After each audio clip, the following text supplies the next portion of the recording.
top-rated music station ng dekada 80, ang WBL. Tuloy na naglilingkod sa inyo sa pamamagitan ng magaganda at piling-piling programa. Mula Lunes hanggang Linggo, aaliwin kayo ng aming kilalang mga komentarista at public service program. Ito lamang sa himpilan ng DWBL. Tumatalakay sa maiinit na isyu ng bayan. Bumapatikos, bumabanat. Walang takot na nagsisiwalat sa maling gawain ng mga taong gobyerno. Nagseserbisyo publiko. Pakinggan para hindi maging mangmang sa nangyayari sa lipunan. Lunes hanggang Biyernes, alas 10 hanggang alas 11 ng gabi sa DWBL 1242. Lapid Fire ni Percy Lapid. Totoong balita, katotohanang komentaryo. Lapid Fire.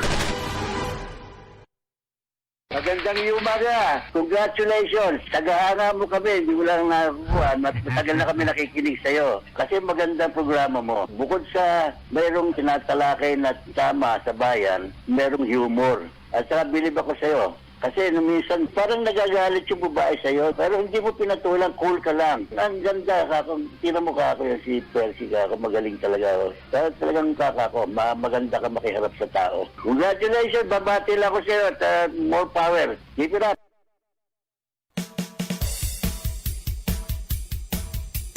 Percy Lapid Fire! Percy Lapid Fire! Tapang mo'y kakaiba, walang takot sa pagbira. Oh yeah! Oh yeah! Kapag mayroong anomalya, ibubulgar na talaga. Oh yeah! Oh yeah! Mga kurap sa gobyerno, ibibisto ng walang preno, maging ikaw man ay politiko. Artista man o kahit sino, pasasabugin ang baho mo. Sa Lapid Fire, walang sinisilo. Percy Lapid Fire! Makapal man ang iyong mukha, sa Lapid Fire di uubra. Oh yeah! Oh yeah! Kahit pader, ginigiba, basta't mali, binabangga. Oh yeah! Oh yeah! Mga kurap sa gobyerno, ibibisto ng walang preno, maging ikaw man ay politiko. Artista man o kahit sino, pasasabugin ang baho mo. Sa Lapid Fire, walang sinisino. Percy Lapid Fire! Percy Lapid Fire! Percy Lapid Fire! Percy Lapid Fire! Percy Lapid Fire! Percy! Ang balitang ito ay hatid sa inyo ng Hataw. Number 1 sa balita, basta tabloid, Hataw!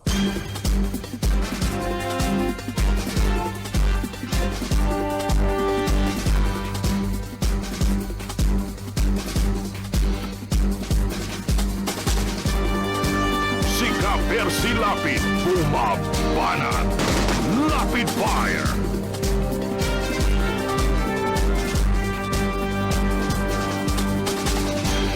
Magandang gabi po mga kaibigan. Muli pong sumasa inyo ang palatuntunang Lapid Fire. Tayo po ay napapakinggan Lunes hanggang Biyernes, pagsapit po ng alas 10 ng gabi hanggang alas 11 ng gabi. Dito po yan sa himpilang DWBL 1242 sa inyong mga talapihitan. Muli po tayong mag-aanyaya sa ating pagtatanghal ngayong gabi na tatampukan ng mga pagtalakay sa mahalagang isyu na ating pag-uusapan. Sa bayan po ay napapanood tayo sa ating pong FB Live. Sa mga nais magbigay ng reaksyon, meron po tayong chatroom. Maaari kayo mag-type ng inyong mga mga reaksyon ho natin babasahin sa kabuuan ng ating pagtatanghal. At dito po naman sa ating impilan, meron tayong numero kung saan ma-reading kayong tumawag at mag-text sa 0915-707-0625. Walang preno kung bumatikos. Malalim at makatwirang komentaryo. Mag-ingat ang mga politikong gumagawa ng kalokohan at baka kayo ay tamaan ng Rapid Fire!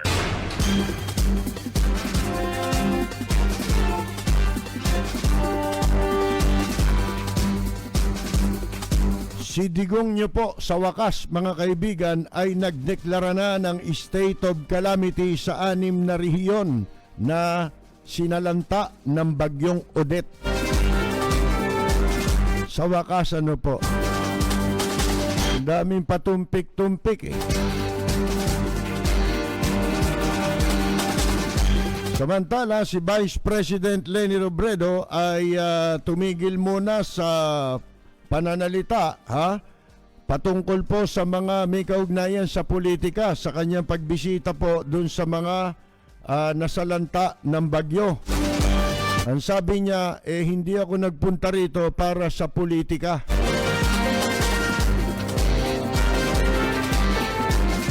Ang actress naman na si Angel Locsin ay nag-donate po ng halagang 2 million pesos para po sa mga napinsala ng bagyong Odette. Yan po ay ayon na rin kay Miss Chris Aquino. Samantala, ang European Union din ay nagpadala na ng 1.7 million euros para po sa relief efforts dito po sa mga nasalanta ng bagyong Odette. Ang grupo naman ni Marcos na pinasasagot ng COMELEC, mga kaibigan, nagsumite na nagbayad daw sila ng tax. Ganon. Alamin natin mamaya yan. At sa New Jersey, ito'y sa Amerika mga kaibigan, ang konseho po ng New Jersey ay nagpasa ng resolusyon na pinagbotohan po ng mga konsehal sa New Jersey na nananawagan ng proteksyon para sa mga Pilipino at mga tagapagtanggol ng karapatang pantao. Kanilang sinusuportahan yung panukalang batas na suspindihin ang military aid sa Pilipinas. Kauna-unahan po ito sapagkat sa mga lumagda dyan sa panukalang batas na yan sa Kongreso ng Amerika, hindi po kasama ang New Jersey. Pero itong konseho ngayon, isang konsehal na Pilipino ang nagsulong nito pong resolusyong ito na nilagdaan ng mayorya ng konseho. Kung hindi man unanimous po ito, para sa proteksyon ng mga Pilipino at mga human right defenders dito po sa ating bansa.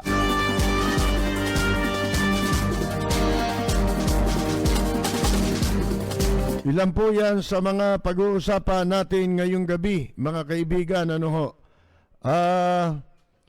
ba ito? Ito pong si Pangulong Digong nyo, mga kaibigan, ay ngayon lamang nagdeklara ng tinatawag na state of emergency. Ilang araw na po nakakalipas yung bagyo At napakarami na sigurong nagugutom nating mga kababayan na nasalanta ng bagyo. Pero ngayon lang yan lumabas. Ano tawag mo dyan? Ang tawag mo dyan ay hindi decisive sa mga pagtugon sa problema ng ating bansa. Hindi decisive. Sabi ko nga nung una pa, ang isa sa mga katangian ng leader na dapat nating iboboto, kasama dyan yung pagiging decisive, yung mabilis magpasya ng tama, mga kaibigan.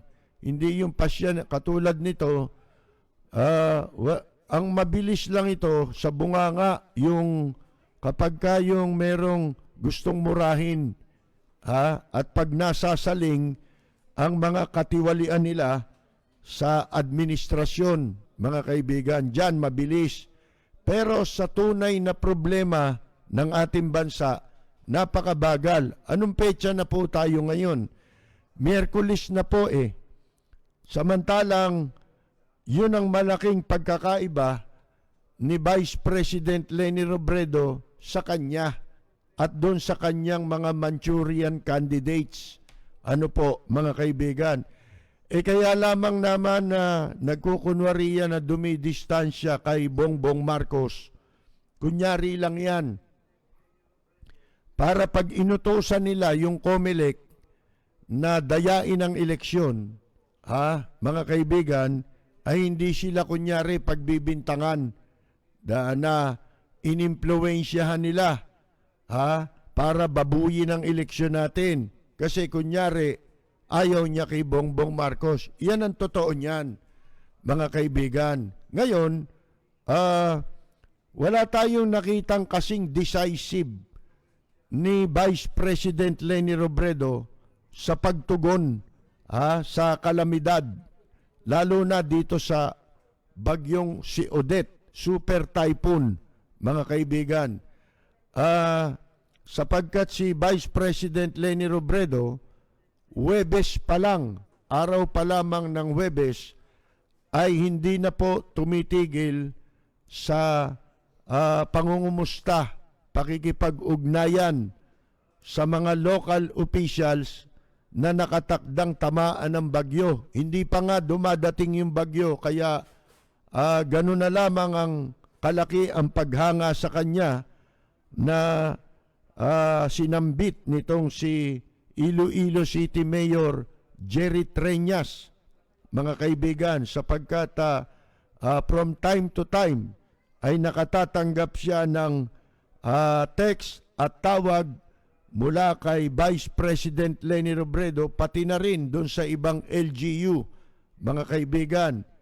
Kung hindi pa ho kay Vice President Leni Robredo, hindi makakabalik kaagad dito sa Maynila yung pong mga na-stranded na foreign and local tourists sa Siargao, mga kaibigan, dahil walang flight, kaya tinawagan ni Vice President Leni Robredo ang Cebu Pacific at yung Philippine Airlines na maaaring makalanding na sa Siargao Airport para kanilang maibiyahe pabalik sa Maynila ang mga na-stranded na turista doon. Marami yun eh.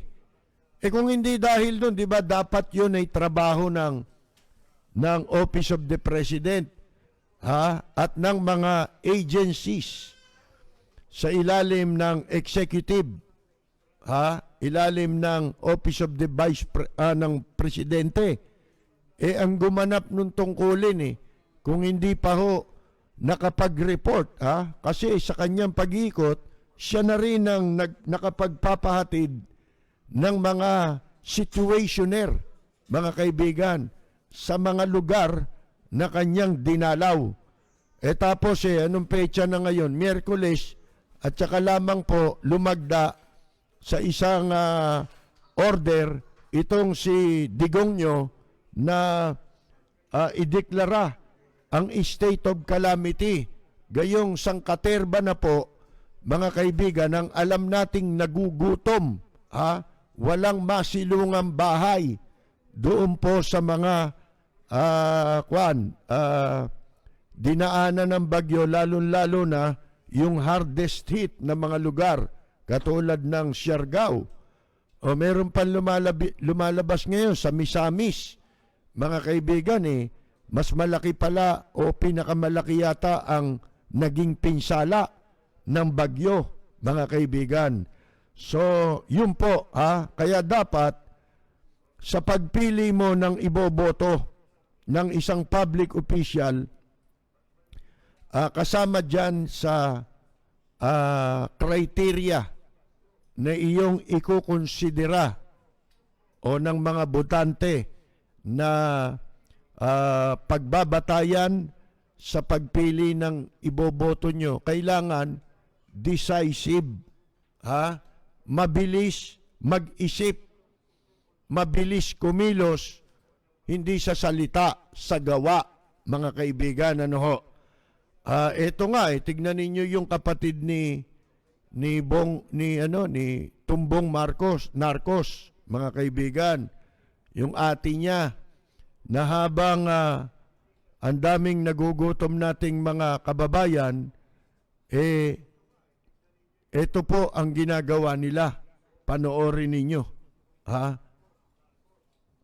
Ayan, nagsasasayaw, nagpapakyut, mga kaibigan, nagtitiling siya, mga kaibigan. Ayan, sayawan sila ng sayawan, parang parang El Shaddai, nagtatalunan pa parang prayer meeting, mga kaibigan. Ayan po, naglulundag pa si Lacson, si Aimee, mga kaibigan. Ganyan po sila. Ano tawag mo dyan? Insensitive, sa mga mamamayan na nangangailangan ng tulong. Yan ang hindi natin dapat nakikita, sapagkat sanay sila dyan Nung panahon nila ginawa nilang discotheque yung Malacanang di ba, si Imelda? Nag-iimbita ron kung sino-sino, si Van Cliburn, magpipiano ron, mga kaibigan, at ginagawa naman niyang kapartner lagi si George Hamilton, ni Imelda. Doon mismo sa loob ng Malacanang may discotheque.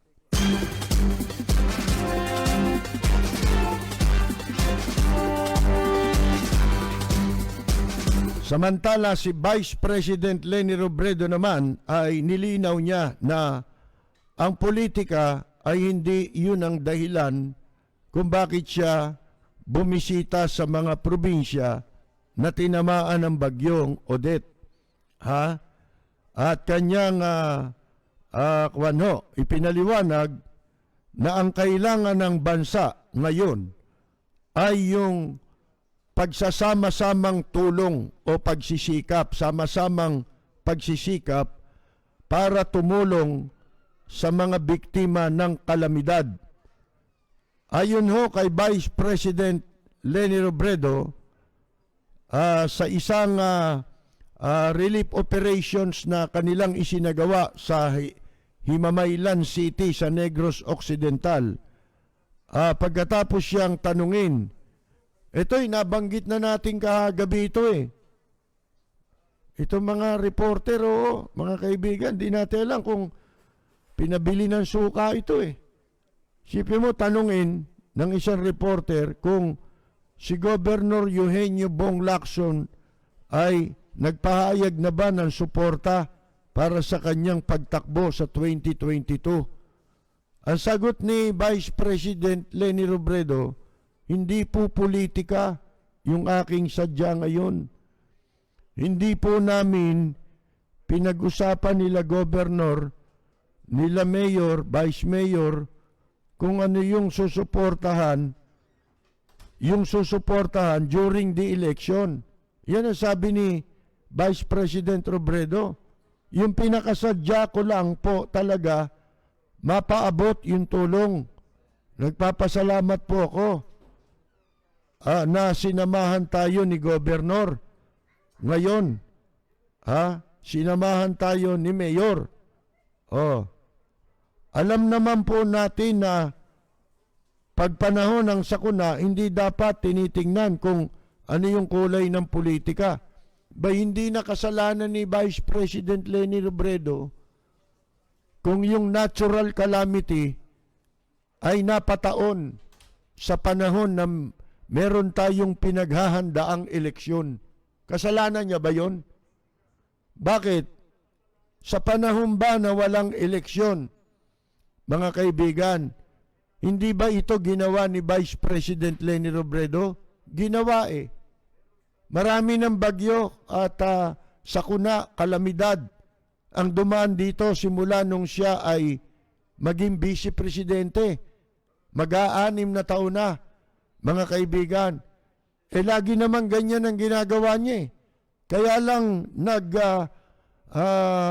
ika nga po nagniningning ang kanyang ginagawa ngayon sapagkat siya ang kauna-unahan na public official ang rumesponde. Ang immediately ay merong nakahandang gagawin. Hindi ba? Webis pa lang mga kaibigan sila. Kaya yung panawagan ni Pacquiao, bagamat okay naman yun, wala namang masama, na china-challenge niya yung kanyang mga katulad na kandidato na tumatakbong presidente na tumulong sila sa mga nabiktima ng bagyo. Bagamat yun sinabi ni Pacquiao, sumagot si Vice President Leni Robredo na tama yan. Ako ay tinatanggap ko ang hamon na yan ni Pacquiao. Pero bago niya sabihin yun, Huwebes pa lang, mga kaibigan, nakahanda na ang Office of the Vice President. Ito'y sa kabila na napakaliit ng kanyang resources, mga kaibigan. Pero yung kanyang pag-aksyon ay, ang ibig lang sabihin nun ay nangunguna siya para magsama-sama ang lahat. Ipinakikita niya, yan yung leadership by example na sinasabi. Hindi katulad no, bagyo na nga nakakulambo ka pa. Si Digong nyo nasan? Di ba wala? Nag-aerial inspection. Yung ba may dala? Kasi sabi nila, nagpupuntahan niya si Vice President Robredo, wala naman dala. Pagka naman pinakita mo yung dala, pinangangalanda ka na niya na namimigay siya. Wala kang pupuntahan di ba? Ngayon, yung pamimigay mo, pinakikita mo, tungkulin nila yon. Tungkulin yung kahit ng sinong nasa gobyerno. Sana man lang kung kuwang ka, wala ka naman sa gobyerno, kandidato ka pa lang. Di ba? Si Vice President Robredo sitting Vice President yan Hindi ba? Nakaupo siya. Pangalawa, ang tawag doon ay transparency para maipakita mo sa tao na meron kang ginagawa. Kaya walang maipakita si Digong nyo at saka itong sila narcos, mga kaibigan. Dahil sa wala naman talaga silang ginagawa. Ang alam lang nito maglagay ng pera, maghatag. Ito pera, bahala na kayo. Makakain ba ng tao yung pera? Wala nga mabili ron Di ba? Sa ngayon, di pa nila kailangan ng pera. Ang immediate na pangangailangan nila ay mga pagkain, tubig, damit, di ba, na maisusuot. Yan ang pangunahing kailangan. At yung magkaroon sila ng magagamit na materyales upang kahit na bubong at konting poste ay maitayo nila sa mga nasirang bahay. Hindi ho ba? Yan ang mga pangunahing kailangan ngayon. Alin, kung ako pinalad na pinagpala tayo ng itaas sana na bigyan tayo ng pagkakataon naging mayaman. Di ba? Katulad nila Lucio Tax, di ba? O ni Gokong Wei, gagawin ko ilan ang construction na kwan dito, yung bang ano, yung bang establishment yung nagtitinda ng mga ano yun? Katulad niyan ha, di ba naglalaan ng pera ang gobyerno? Oh, bakit hindi ilaan eh? Ganito ang gawin. Oh, ilan ang construction supply sa establishment dito? Yung, ano ba tawag mo ron? Ha? Yung bilihan ng mga, kwan, parang hardware, di ba? Oh, lumber, ganyan. Oh, lahat ng bahay dyan, i-estimate.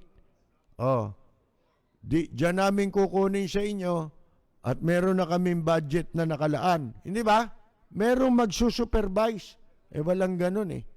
Mga kaibigan eh. Kaya ako, pag tumakbong presidente, iboto nyo ko. Ha? Mga kaibigan, kasi mas ano tayo eh. Mas makatotohanan yun sa atin kaysa yung papangakuan ka na yayaman kayo. Oh, iboto ninyo ko kasi ibabalik ko rito yung ginto. Ha, mga kaibigan. Oh, yun ang mga pangako ngayon na naririnig natin. Bibigyan kayo ng tigi 1 milyon. Kung talaga palang maraming pera si Marcos nung una pa lang, bakit pa siya nagnakaw? Hindi ba? Marami pala siyang ginto at pera. Oh, bakit gusto pa nila na makabalik sila sa kapangyarihan? Marami naman pala silang pera. Bakit? Yung bang pera kailangan ng kapangyarihan nila? Kailangan pa ba silang maging presidente? Marami ka ng kwarta? Mga kaibigan? Ultimong presidente, mabibili mo kung marami ka talagang ginto Di ba? Oh, katulad ngayon. Kaya nabili nila yan Si Digong nyo Di ba?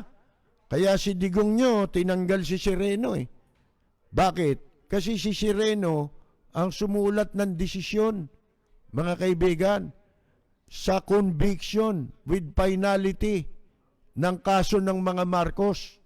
Kaya yan, tinrabaho nila. Kaya di ba si Gadong ang nag-file ng kaso, hindi ba? Labang kay Justice Sereno.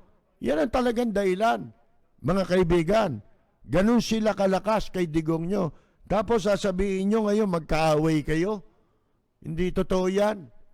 Pinalalabas nila yan para yung gagawing aksyon sa pandaraya at pagmanipula sa eleksyon, hindi maging kahina-hinala siya. Di ba? Na tumutulong siya sa kampanya ni Tumbong Marcos, di ba? O yun lang yun katandem niyan anak mo Kesyo hindi nagkakasundo yung anak tsaka yung ama Kunyari lang yun. Mas naniniwala pa ba kayo doon kaysa ron sa kasabihan na totoo naman? Ano yun? Yung blood is thicker than water. Mas matimbang ang dugo kaysa ano paman. Hindi ho ba? Marami raw silang ginto. Bakit nila sinasabi yan? Hindi nga nila makuha yung kwarta nila Di ba? Hindi nila dapat ilabas mo, sabihin mo, magkano ba pera nyo? Nasaan ba yan? Paano mo kukunin yan? Paano mo ibabalik sa tao? Sabihin ninyo yung detalye. Wala pangako lang mga kaibigan Kaya nila sinasabi yan para takban yung katotohanan na magnanakaw si Marcos. Gusto nilang burahin ang kasaysayan, mga kaibigan. Kung talagang maraming kwarta si Marcos, maraming ginto, na hindi niya ninakaw, bakit inilugmok ni Marcos sa utang ang Pilipinas? Hindi ba? Sa panahon ni Marcos tayo lumubog sa utang nagsimula. Ang paglubog sa utang ng Pilipinas ay nagsimula kay Marcos. Mga kaibigan, kung marami siyang kayamanan, May kayamanan ka pala, bakit ka nangutang? Di ba? Oh. Kaya ngayon, itong mga cronies ni Marcos, buhay na naman, mga kaibigan, kasi nakapagpanggap sila sa ilang taon,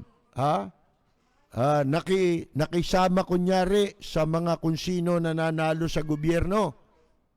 At ngayon ay concerted effort yan. Tignan ninyo si Enrile. Di ba? May kakayahan daw si Bongbong. Hindi yun ang dahilan kung ba't nila gustong maging presidente si Bongbong. Para makabawi sila. Di ba?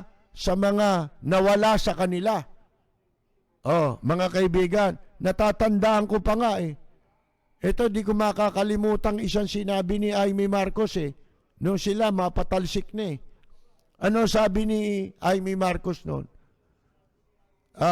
Isinusumpa ko niya ng kahuli-hulihang pera namin.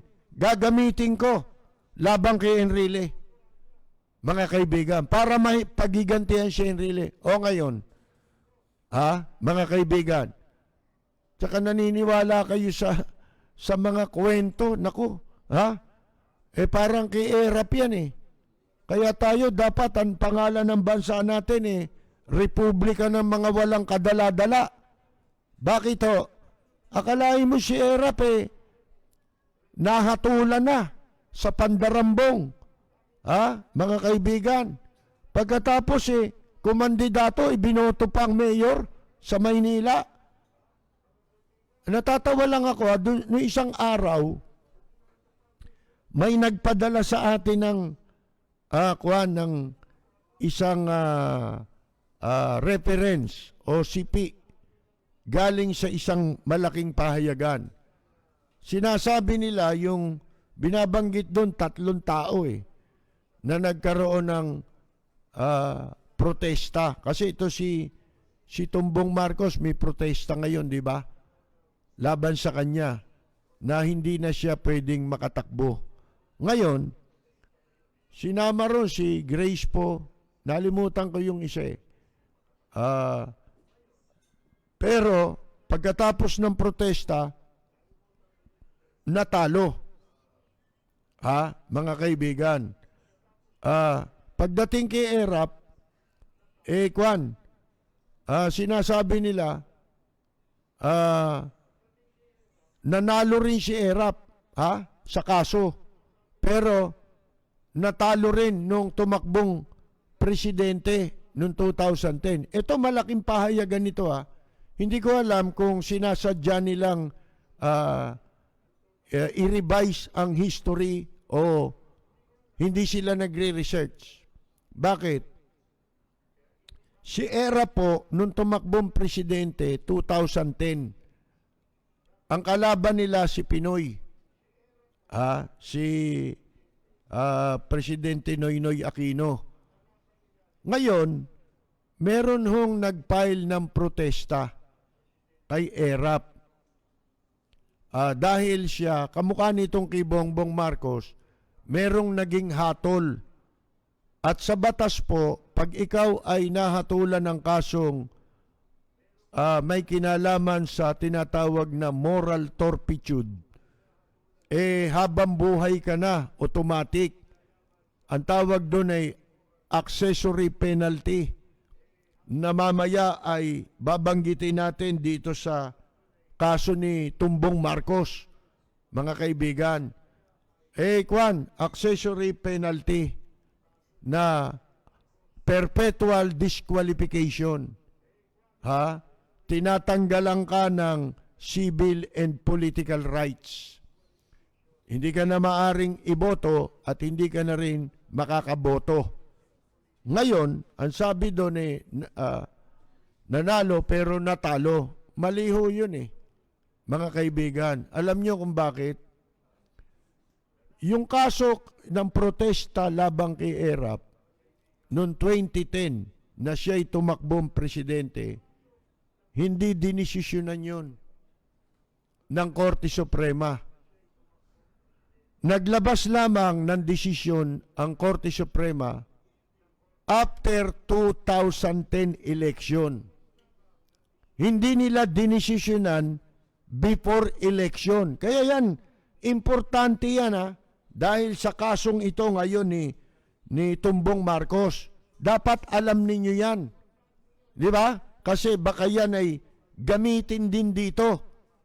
Kasi itong kaso ni Tumbong Marcos, kung sakasakaling siya po ay madeklarang disqualified o pahintulutan man siya na kumandidato, hindi pa ho final yun.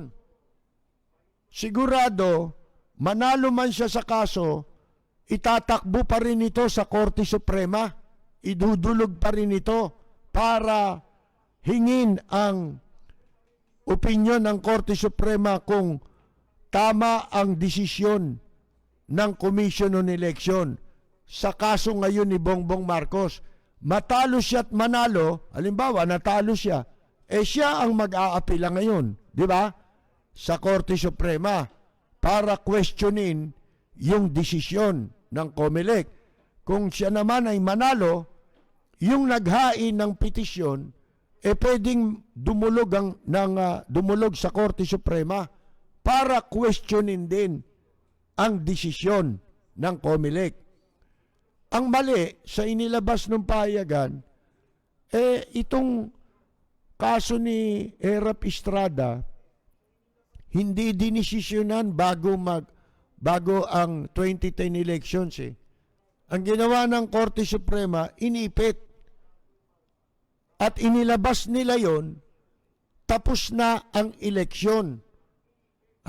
Hindi ho nanalo si Erap doon. Walang nanalo ron sa protestang yon. Alam nyo kung bakit? Ang sabi ng Korte Suprema sa kanilang desisyon, kaya nila ibinasura o dinismiss na yung petition na yon. Sapagkat, ang sabi nila, wala na kaming didesisyonan. Ang Chief Justice nun, si Corona, mga kaibigan. Kasi, tapos na ang eleksyon. Ba't nyo inantay matapos? Di ba? Yun ang tanong dun Inantay nilang matapos. Tapos, ang sabi nila, wala na anya tayong didesisyonan kasi yung ipinoprotesta ay natalo na baliwala na yung kaso. Mga kaibigan, naideklarang moot yung kaso. Di ba mali yun sa panig ng Korte Suprema? Sapagkat dapat yun ay dinesisyonan nila before election. Walang nanalo ron. Hindi nanalo ron si Erap. Mga kaibigan, yan ang malaking malaking pagkakamali minsan ng malaking pahayagan. Hindi natin alam kung deliberate o sinadya para mabago yung kasaysayan. Dinidistort ang history. Alam naman ninyo yung pahayagan na yun. Ang may-ari nun, Romualdez din Mga kaibigan Kaya wag na kayo magpapaniwala sa mga malalaking dyaryo may-ari nun Romualdez na rin mga kaibigan So, balik tayo ngayon dito sa issue. Alam nyo, magtaka kayo marami kang pera. Bakit nagpapakamatay ka na ito, sentido komon. Hindi na kailangan dito ng palipaliwanag. Isip mo lang ang sasagot dito, ikaw rin ang sasagot. Iisipin mo lang. Bakit ba gusto pang tumakbo ni Tumbong Marcos? Bakit ba ang pamilya nila nasa gobyerno, nakabalik? Dapat nga pasalamat sila kay Cory. Bakit? Isipin mo, dyan sa konstitusyon ni Cory, na ginawa sa panahon ni Cory, nakabalik sila. Hindi ba? Mga kaibigan, kung hindi pala naging ganyan ang konstitusyon, hindi na sila talaga makakabalik. Di ba? Mga kaibigan. So, bakit ang dami nyo palang pera? Bakit ang anak mo, gobernur, nakapwesto? Hindi lang isa, dalawa. Ha? Kapatid mo'y senador. Oh, ano tawag ninyo dyan? Bakit? Kasi nga wala silang alam na trabaho, mga kaibigan, na madaling yumaman at hindi lang mabilis na pagyaman kung hindi makakapamuhay ka ng marangya nang wala kang ginagawa. Ha? May advertisement pa si Tumbong Marcos ngayon Ibabangon daw ang bansa. O di, para mong binabanatan yung si Digong nyo tsaka yung anak niya. Di ba? Bakit? Ibig mo sabihin, pinabagsak pala nila Kaya mo ibabangon. Di ba? Pinabagsak Mga kaibigan Kaya ibabangon mo. May ibabangon ka ba kung di pinabagsak niyan ang gobyerno? Oh. Kasi po, karamihan dyan sa mga politiko na yan, wala naman talagang alam na hanap buhay. Di ba? Isipin mo, si Isko Moreno, kung totoo yung galing siya sa basura, gugustuhin niya ba bumalik pa siya sa basura?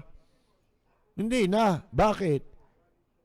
Siyempre, sarap na ng buhay niya ngayon Di ba? Nagkakapera siya Hindi naman importante sa kanya kung manalo siya o matalo siya. Matalo man siya, panalo pa rin siya sa pondo. Di ba? Ang dami niya nahut-hutan, mga kaibigan, at nahuhut-hutan. Isipin mo, mga mapiperang tao yan, naloloko ng isang kamukha ni Isko, mga kaibigan. Jesus Mariosep, halatang hustler. Isipin mo, nagpapaloko ka sa hustler. Di tanga talaga itong mga ito. Di ba? Bakit? Kasi ang hangad, ang hangad nila mapaboran yung kanilang interes Hindi ba? Kaya nila ginagawa yon. Nagtatanga-tangahan sila kahit alam nilang hustler ang kausap nila, nagpapaloko sila. Bakit? Makikinabang sila Hindi ba? O, ganun din dito kay Tumbong Marcos. Bakit anya ang survey nung isang istasyon ng radyo si Bongbong daw ang nangunguna? Ba't nagtaka ka pa? Ang may-ari nung kroni. Tumulong nga sa pagpapabagsak kay Mrs. Cory Aquino sa kudeta yung pondo. Hindi ba? Mga kaibigan, kinuwento natin, di ba, yung kinuwento sa atin ni Ronnie Estrada yung nakakagaya sa boses ni Marcos. Siya nagkwento niyan Ginamit siya para yung may-ari na yun ng himpilan maglabas ng pera. Nagagamitin ni Marcos upang makabalik sa kapangyarihan para ipanggasto sa mga adventurist na military. Mga kaibigan, yung mga loyalist na nakinabang sa panahon ni Marcos, nagtamasa, mga kaibigan, para gastusan yung pagpapabagsak kay dating Presidente Cory Aquino. Nakasama ang palad, ilang beses kinudeta, mga kaibigan, pero hindi sila nagtagumpay. Ang kawawa, yung mga sundalo na hindi alam ang laki ng kinita ng mga nagpapunta sa kanila sa adventure ng kudeta. Kasi pag wala sila sa gobyerno, wala silang kabuluhan, di ba? Wala sila sa pwesto. Wala naman silang alam na hanap buhay para yumaman. Kundi pagka presidente ka na, madali mo nang akin ito akin ito. Ganun lang, parang nung panahon ni Marcos. Kung ano sabihin ni Imelda, akin ito. Kanya na. Di ba? Walang nakakapalag na tao. Alahas. Dala mo nga ako ng alahas at mamimili ako. Dinala yung alahas, nakalagay sa kahon. Pagbukas na ganon, tinignan. Kinuha ni Imelda, isinara. Ang sabi sa may-ari, salamat. Ganun lang, mga kaibigan. Meron pa raw ito Sino ba ito? Hindi ko alam kung itong si Ayala. isinakay sa helicopter ni Imelda. Hanggang saan ba dyan? Nag-aerial view kasakay sa helicopter. Hanggang saan ba dyan ang lupa mo? O yung mga natatanaw nyo yan, hanggang dyan. Hanggang sa naaabot ng tanaw ninyo, yan ang aking lupa. Ganun ba? O sige, ito ang kasulatan. Pirmahan mo. Di nagulat, di ba? Pirmahan mo. Kung ayaw mong pirmahan yan, bumaba ka na dito sa helicopter. Ibig sabihin, tumalong ka na. Paano siyang bababa ron? Lumilipad yun, mga kaibigan. Ganon. Makakatanggi ka ba? Parang nung yung binulgar ni Lacson dati, labang kay Erap, diyan sa Senado, nag-privilege speech. Ibinulgar niya kawalang yaan ni Erap, di ba? Pero wala rin. Hanggang doon lang. Ang sabi niya ay, kinuwento niya yung ginawa ni Erap kay dating Ambassador Yushchenko. Mga kaibigan, yung may-ari ng RCBC, di ba? Naging ambassador yun Ang ginawa raw, kasi yung share ni Yushchenko ay gustong makuha ni Pangilinan, di ba? Yung sa PLDT. Ayaw ibenta ni Yushchenko yung kanyang mga share. Ano ginawa raw ni Erap? Binulgar ito ni Lacson at may libro ito. Pinapunta si Yushchenko ni Erap nung siya nakaupong presidente. Ano sabi ni Erap? Pirmahan mo to. Pagupo, binasa ni Yushchenko. Nung basahin ni Yushchenko, pinapipirmahan sa kanya na pumapayag na siyang ibenta ang kanyang share sa PLDT. Ano ginawa ni Erap, ni Yushchenko?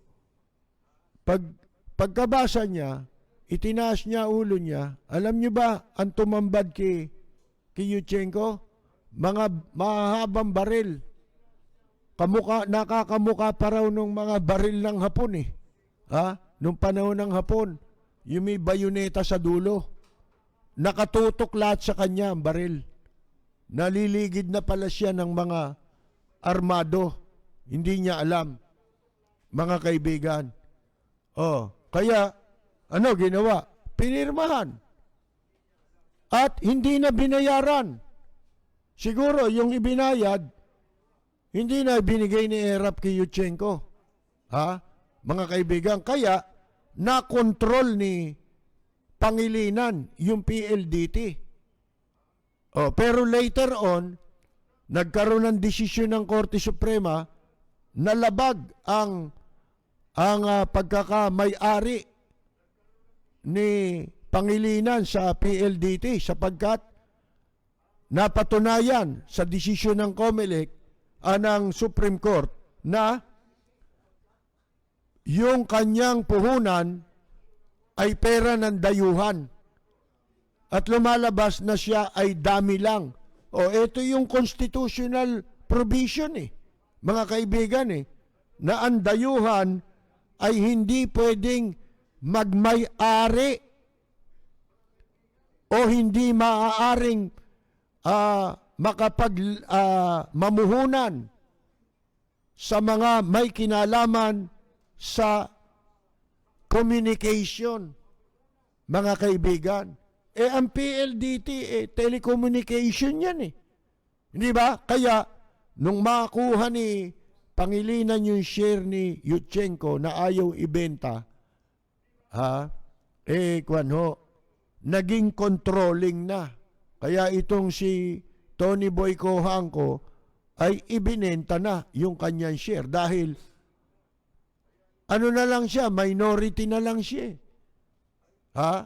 Controlling majority na ang share ni Pangilinan. Kaya ibinenta nitong Cojuangco yung kanilang share. Oh. Mahalaga po yan, mga kaibigan, na dapat nauunawaan yan ng taong bayan. Alam nyo kung bakit? Kasi po ngayon ay abalang-abala ang mga demonyo na personnel ni Satanas, yung mga tauhan ni Satanas na demonyo, para mapasunod ang mga Pilipino sa mga maling kwento at mga maling paniwala, mga kaibigan. Pero para sa mga matitino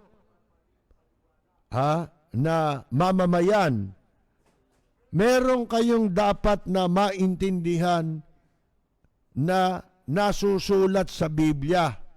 Ito, kayong mga relihiyon na nagpupropaganda sa radyo, ito dapat ninyong ituro ito sa inyong mga programa, at maging sa inyong mga miyembro. Dapat ninyong ipaalala yung nasusulat sa Biblia na ano ba nakasulat dyan? Nakasulat dyan, alam ko, huwag kang makiayon sa takbo ng sanlibutan. Kasi may mga ngatwiran di balian niya. Pagkapirahan na natin ito, kasi ito ay, itong mundo naman ay nakatakda itong wakasan At para sa paghihintay natin, mapabilis ang paghihintay natin ang pagbalik dito ni Kristo. Kasi pag masama na ang mundo, tsaka babalik si Kristo. Hindi ba? Bakit ikaw ang gagawa ng paraan para bumalik si Kristo kaagad? Nakita ninyo yung kwento nga, di ba, sa panahon ni Noe? Tinanong ni Noe, ano palatandaan na gugunawin mo mundo? Sinabi sa kanya, yung tupa sa tuktok ng bundok ay magkukulay dugo, papawisan ng dugo. Sa pagkaalam ko papawisan ng dugo nung sabihin ito ni Noe, sa mga tao para kanyang maakit na sumama sa kanya, yung pinagtatawanan pa siya, di ba? Nung sinabi niya ito, ano ginawa ng mga tao? Tinudyo si Noe at ang Panginoon Diyos na nagsabi kay Noe noon. Ano ginawa ng mga tao? Bakalain ninyo kumuha ng dugo at binuhusan nila yung tupa. Binuhusan nila ng dugo. Kaya ang Panginoon Diyos ginunaw yung mundo. Hindi ba? Nagsimula ng bumaha. Mga kaibigan. Gusto niyo ba ganon? Hindi, kasi Diyos ang gumagawa ng paraan Hindi mo pwedeng sabihin na, total, gugunawin na itong mundo, magpakasama na tayo. Kaya ang dami dyan, nakikita ko, baluktot na paniwala. Samantalang merong sinasabi rin sa Biblia na huwag kang makiayon sa masamang takbo ng sanlibutan. Bakit ka sasali? Bakit? Ano ba yung takbo ng sanlibutan ngayon dito sa Pilipinas? Ang takbo ngayon ilagak mo yung puso mo sa pere. Di ba? Sa pera na nanghahawak ang tao Kahit magnanakaw, nagko-cocaine, mga kaibigan, basta may pangako itong ibibigay na pera. Dahil meron daw ginto. Akalain mo, yun ngayon ang paraan ni Satanas, mga kaibigan, at na ginagawa nitong kanyang mga demonyong personnel. Binubulag ang tao sa mga pangako ng kayamanan. Ha? Pangako pa lang yan kaysa sila ay maniwala sa kabutihan. Mga kaibigan, ang gusto, akala nila magkakatotoo yun. Mga kaibigan, tagal na nila nasa gobyerno. Nakaupo naman sila. Iba nga lang ang pwesto. Pero nagawa ba nila yon? Yung pinapangako nila ngayon, hindi nila nagawa yan. Mga kaibigan, yan dapat yan ay itinuturo ng mga relihiyon. Kaya ako humahanga dun sa mga taong nakapaninindigan sa tama Mga kaibigan Kasi tinutupad nila o natutupad unknowingly ay nagagawa nila yung nakasulat sa Biblia. Ano yon? Yung huwag kang makiayon. Ang Diyos makapangyarihan yan Hindi naman masamang maghangad tayo sa ikabubuti, di ba? Ang masama, dahil sa pagnanasa natin na yumaman tayo, doon tayo sa masama, sasama. Yung masama ang pipiliin mo. Wala ka namang garantiya, di ba? Na tutupad yan sa salita niya. Mga kaibigan, yan ang dapat itinuturo ng mga nasa relihiyon ngayon. Pero tayo po ay kapos na sa oras, magpapaalam muna tayo sa mga taga-subaybay at tagapakinig natin sa ating himpilan sapagkat tayo po ay napapakinggan Lunes hanggang Biyernes, alas 10 ng gabi hanggang alas 11 ng gabi sa himpilang DWBL 1242 sa inyong mga talapitan. Pero wag po kayong aalis dahil magbabalik po ang Lapid Fire pagkatapos lamang ng ilang saglit sa pagpapatuloy po ng ating FB Live. Para sa mga pulpul, para sa mga abusado, arogante, walang kwentang nilalang, nagtatago sa titulong public servant, empleyado ng gobyerno o politiko at kahit sino ka pa, yan ang tunog na lalatay sa'yo. Walang sisinuhin, walang sasantuhin, basta't tiwali, gigisahin ni Percy Lapid. Si Percy Lapid, dito sa Lapid Fire. Lapid Fire! Percy Lapid, matatag na sandigan ng mamamayan, pader na di kayang gibain, ni naman kahit mga ulupong sa pamahalaan. Lapid Fire! Lapid Fire! Lapid Fire! Mula sa top-rated music station ng dekada 80, ang WBL. Tuloy na naglilingkod sa inyo sa pamamagitan ng magaganda at piling-piling programa. Mula Lunes hanggang Linggo, aaliwin kayo ng aming kilalang mga komentarista at public service program. Ito lamang sa himpilan ng DWBL.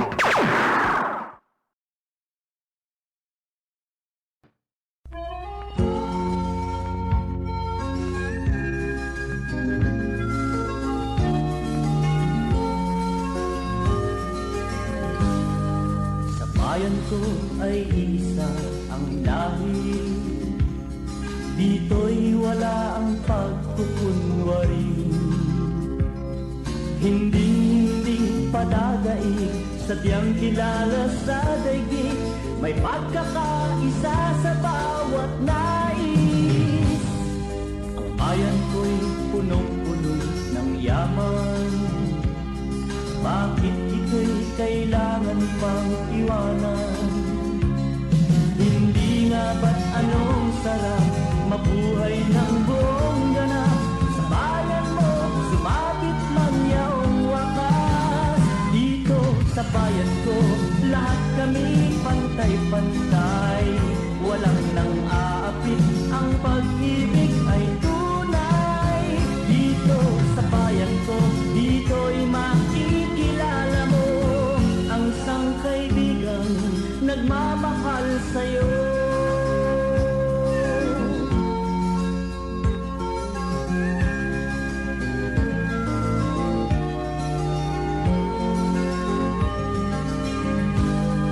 Ang bayan ko'y punong-puno ng yaman, bakit ito'y kailangan pang iwanan. Hindi nga ba't anong sarap mabuhay ng buong ganap sa bayan mo, sumapit man yaong wakas. Dito sa bayan ko, lahat kami pantay-pantay. Walang nang-aapit, ang pag-ibig ay tunay. Dito sa bayan ko, dito'y makikilala mo ang mga kaibigang nagmamahal